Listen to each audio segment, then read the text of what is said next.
விஜய் தலைமையிலான கூட்டணி ஏற்க தயாராகிவிட்ட எடப்பாடி பழனிசாமி பாஜகவை கழட்டிவிட யோசிக்க மாட்டார் என்று டிடிவி தினகரன் தெரிவித்துள்ளார்.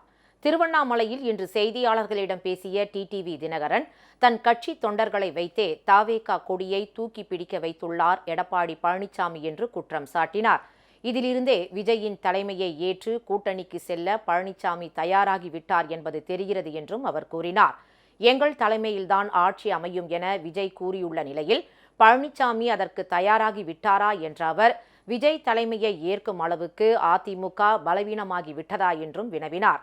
விஜய் அதிமுகவுடன் கூட்டணி சேர்ந்தால் பாஜகவை கழட்டிவிட எடப்பாடி பழனிசாமி யோசிக்க மாட்டார் என்றும் அவர் கூறினார்.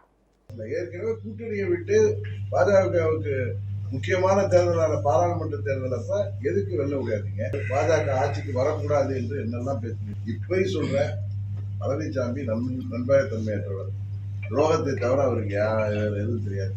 இப்பயும் அவருக்கு விஜய் அவர்கள் கூட்டணிக்கு வந்தா பாஜக கூட கலட்டி விட தயாராக இருப்பார் என்பதால் பழனிசாமியை முதலமைச்சர் ஆக்குவதற்காக அவர் கட்சி ஆரம்பித்திருக்கிறாரா? அந்த தொண்டர்கள் அதை ஏற்றுக்கொள்வார்களா? இல்ல விஜய் தான் இவரோட கூட்டணிக்கு வந்து பழனிசாமி முதலமைச்சராக தூக்கி பிடிப்பாரா?